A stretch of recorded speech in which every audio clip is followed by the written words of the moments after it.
All right, David, and we are going. So we missed last week. It was first week of class, and it was pretty busy. So we're on episode 3 of Alumni Monday, and we're going to welcome Director of Golf Operations from Palmetto Bluff Golf Club, Mr. David Stinson. David, how you doing today? Doing great. Dodging a few raindrops today, but other than that, doing really well. Are y'all going to get any effect of what's going on in the Gulf right now? Will it come and move y'all's way after it leaves kind of us?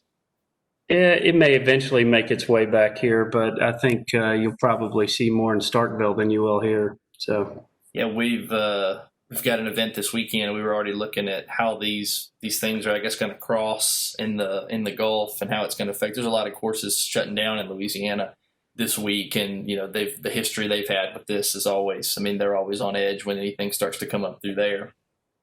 yeah. But anyway, I appreciate you kind of joining us. So. I'm sure as I've talked to other people, they kind of get a quick glance at the office and realize it hasn't, other than things on the wall, it's the same office that was Dr. Jones and the same office that you've seen for years. Is that the case as we kind of just glance around a little bit? Yeah, I made it a goal to not get in that office too much when Dr. Jones was at the helm. So I can't say that I quite understand or quite remember what it looks like, but all I know is that we didn't want to go in that office when Dr. Jones was there. I heard a student say one time, and this is probably true for what you're saying. He said to me, "I like when I schedule a meeting with you, not the other way around." Correct. So when you think of that time when you were in school, so for everybody listening, David left Mississippi State in the mid '90s, sneaking up on a 25-year member of the PGA of America, and has had an incredible career and into his career hiring interns, including myself a long time ago, and has been incredibly influential in the industry. But you came from Illinois, grew up there. Tell me, as we sort of start this conversation, what was it to come to Mississippi State? Did you come down and meet with Dr. Jones? Did you come down sight unseen? I mean, everybody sort of does this a little different. So what was it like when you were in high school looking to head this way? Yeah, good question. So I didn't pick up golf until really I was a junior in high school. Got hurt playing football, and so I was working at a local golf course. So I started playing golf between my sophomore and junior year, and played golf my junior year, my senior year of high school, and couldn't get enough of it, and ended up playing 2 years of junior college golf at them before I transferred down to Mississippi State. And one of the things that I knew at that juncture is that I wanted to be in the golf business, and I wanted to excel at it. And I had some wonderful golf professionals in my career that I worked for, when I was in high school and junior college that just made it fun, and I wanted to be a part of that. So we had set up my college roommate or junior college roommate, Craig Bricker, who was also a PGM grad. We decided that that's what we wanted to do, and we loaded up and came down and did a visit and fell in love with the place. And as they say, the rest is history. So when you came down, did you actually get an opportunity to meet with the staff and play golf, or was it? I mean, because it's got to be a culture shock at that point. I mean, anybody for years can tell you coming down to Starkville at that time, it was, I mean, it's small now and it was tiny then. So were you just immediately kind of felt like this is it, or did it take some convincing on the part of the staff or the university? No real convincing, because I knew that that's the career path that I wanted to chase or follow. Culture shock. Yeah, I did meet with Dr. Jones at the time, and Scott Maynard. Scott was in the internship office or co-op student office at that time. I think over in Walker in the engineering building. I believe, I could be wrong, but spent the better part of a half a day with both of those individuals, and I knew it was the right fit. We didn't even get out to the golf course. We didn't look at anything else other than trying to find a place to live and get squared away in school.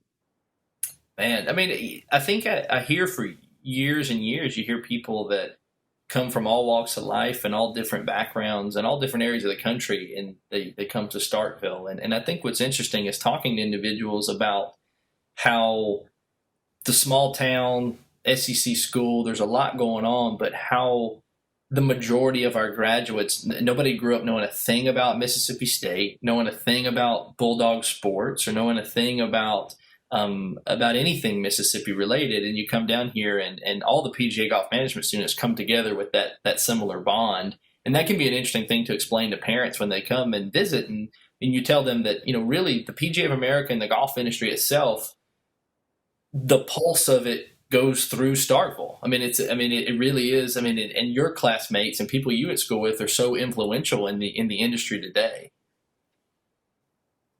Yeah, it was a great time to be a Bulldog. I must admit, I did catch a little bit of Mississippi State sports on Thanksgiving prior to my arrival. So I got to watch Sleepy and company play football, in the Egg Bowl. So really enjoyed that. And then, we moved into an apartment complex because we transferred in the summer, and had some really outstanding athletes at that time that lived in the same complex, and they were all business at that time. So, the town as a periphery was, second or third to what we were trying to accomplish, which was to get an education and really play golf every day. That was a lot of fun.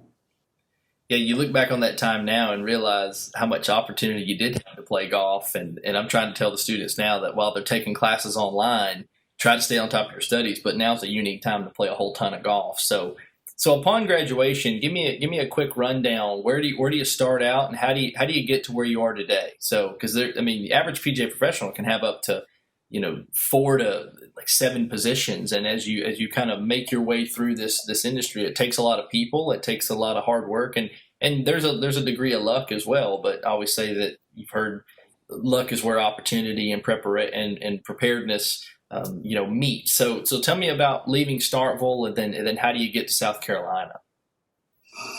Yeah.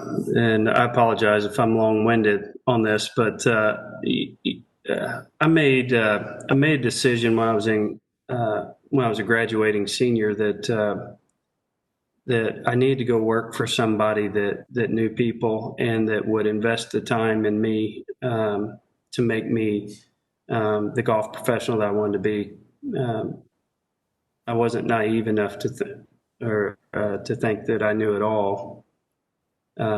And so I went to work at the North River Yacht Club for Butch Bird and Steve Wright.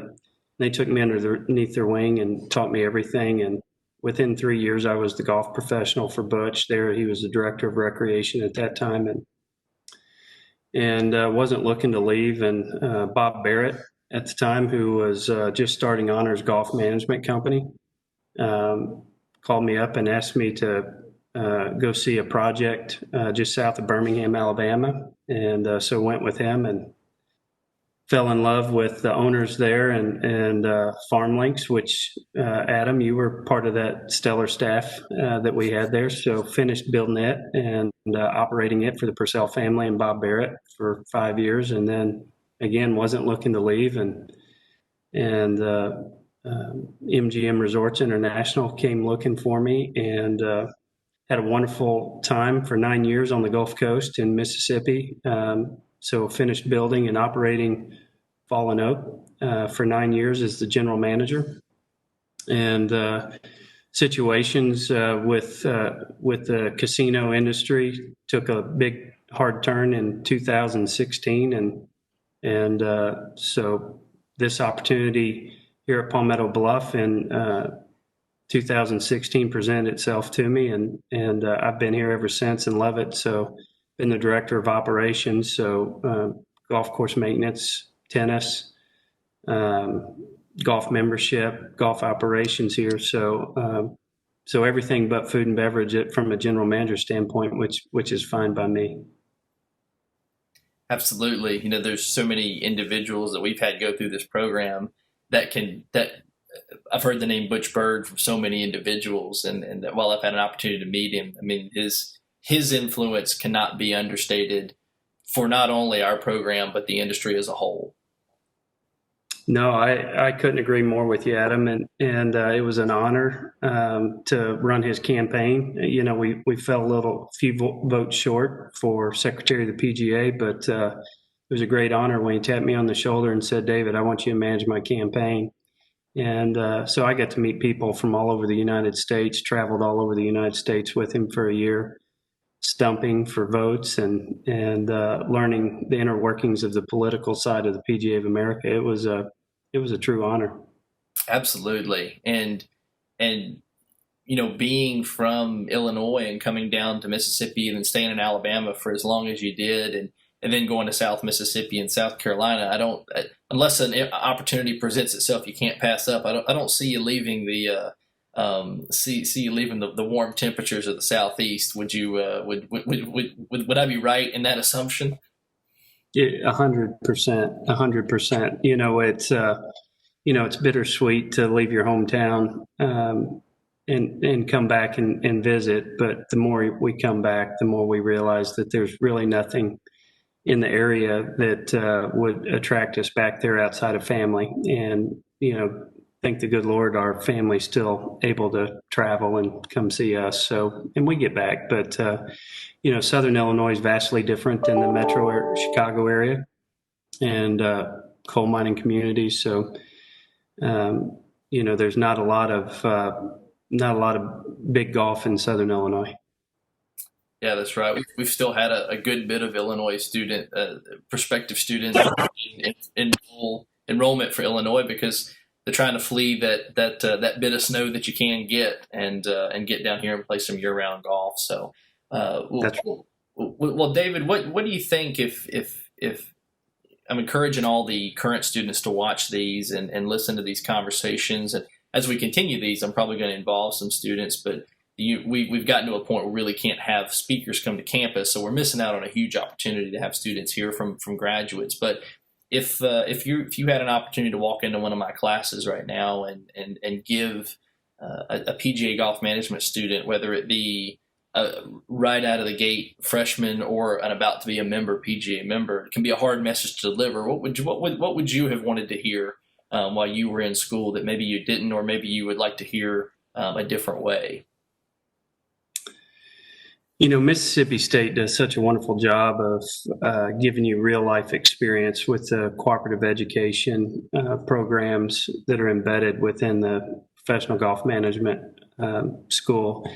I think a couple things. One is you learn really quick that as much as Mississippi State prepares you for this industry, it's a lot of it's hard knocks. You got to learn as you go, and so I thank Mississippi State for equipping me to be able to make those choices day in and day out. But I think that's the hard part is we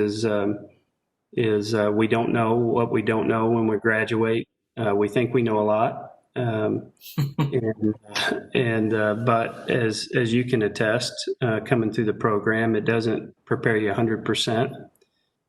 For the real world. And then probably the last thing, and I kind of touched on it a little bit earlier, is go work for somebody that has your best interest in heart and wants you to be better than you want to be. And, if you go work for somebody, the pay will eventually come, but you can't go chasing money right out of college because it'll be a dead end road. You got to go where people are going to invest in you, grow you, and then and cultivate you, and then farm you off to somebody else. So, well, I think that's great advice, and I think that's similar things I've tried to share with students and tried to make them realize that the cream will rise at the top. The ones that cultivate and themselves and continue to learn and work for great people are the ones that are going to end up being leaders in the industry. So, David, I know you got some things you got to get to. I'll let you go here with that. I appreciate the time. It's good to catch up with you, and look forward to when we can have people back to campus. We need we need to get some guys like you back to Starkville, and so you can bring your old cowbell back here, and we can enjoy some bulldog sports. Yeah, I'm always up for a road trip to Starkville, and I just appreciate what you're doing, Adam, and go Dogs. Hey man, thanks, David. I appreciate it. Yes, sir.